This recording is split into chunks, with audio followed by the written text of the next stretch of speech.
whenever. If this classroom was a micro of America, one of you would be either incarcerated or under parole.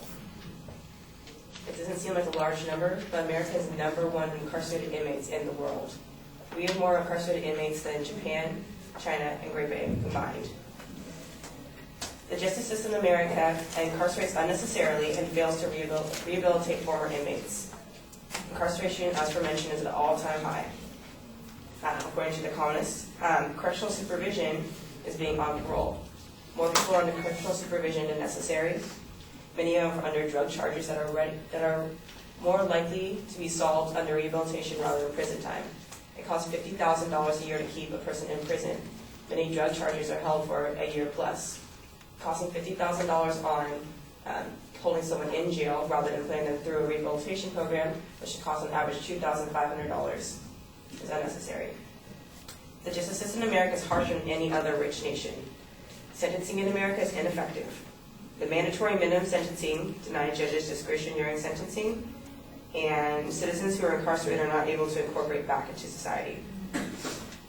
More inmates to every 100,000 citizens are incarcerated in America. America has so many inmates incarcerated we're under UN sanction. Sentencing in America is ineffective on petty crime charges. The number of petty drug charges has risen 13-fold since 1980. More people are becoming addicted to drugs, and rather than being sat in a cell for 2 to 3 years, they should be given therapy. More on the mandatory minimum sentencing, there's a rule called the 3-strike law, which is commonly being taken out of many state laws because it fails to give discretion during sentencing. Judges no longer are able to choose things according to their own personal beliefs or according to the law. Rather than being able to take each case for its own personal, they're forced to listen to the 3-strike law. An example would be a young teenage boy robs someone else of their $150 shoes. And 2 years later, he shoplifts a jacket from a store. Say 15 years later, he gets in a bar fight. He's had his life together all to this point, but now he's serving up to life in prison because of 3-strike law. Let's see. Dave Paul, a corrections officer from Milwaukee, Oregon, wrote in a newspaper article, "Imagine law enforcement officer trying to arrest a twice-convicted felon who has nothing to lose when using any means to escape. Expects assaults on police and correctional officers to risen preposterously," according to Portland, Oregon. The lack of fair incarceration in America makes jail a threat to everyday citizens. Citizens who are incarcerated are not able to incorporate back into society. They're more likely to repeat their crimes, and they're not able to get jobs after. Because they're unable to incorporate back into society fully, they're more likely to complete a second crime and then a third crime and be held under 3-strikes law and sent to jail for more than life.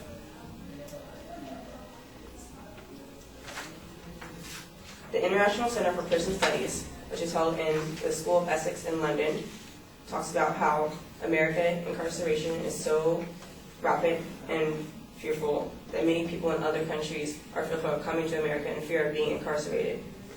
You can be incarcerated for 15 years in America for selling orchids without completely filling out paperwork. Orchids, those are flowers. You can't even smell orchids. The unfair laws in America make the justice system almost a joke. Over the years, America's justice system has gone from very punitive to more rehabilitative, and now we're stuck somewhere in the middle.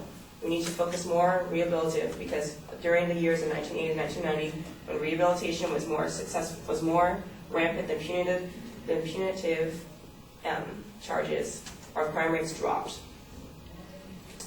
And the justice system in America needs to be reformed. Thank you.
Okay, I thought the introduction was a little bit confusing. I know you have a statistic here that makes it sound like half of us are going to be in prison, and that didn't make much sense to me. The later statistic was a little bit better.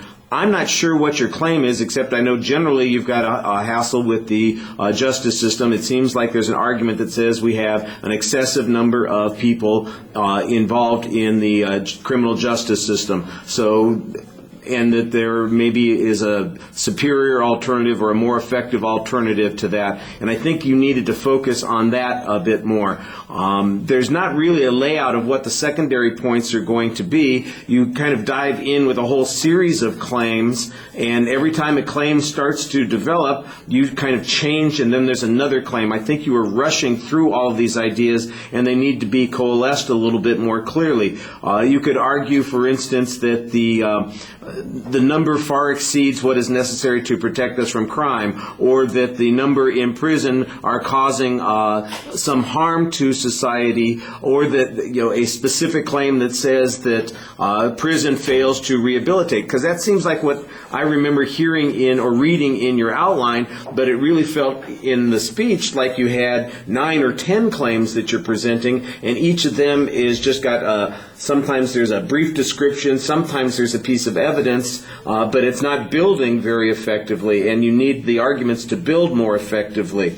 You had some hypotheticals that you talked about on 3 strikes, for instance, and then there was one quote that was really a hypothetical from an authority, so it's really another example, even though it's kind of testimony. The testimony that you had from the British research group it didn't sound like it was a direct quote, it sounded like you were paraphrasing it, and the factual data that you're presenting about 15 years in prison for orchid sales, I think you need to give us a source citation on that. There's a lot of factual data about the number of people who are in prisons or the 3 strikes laws, and I think that you need to, again, provide us citations on that and also tell us what that data means. Give us some inferences from those points. It sounded from the very beginning like you were rushing through the presentation instead of considering what it is ultimately that your argument's about and what 3, 4, 5 supporting points are going to develop that argument. I just think that you got overwhelmingly involved with the subject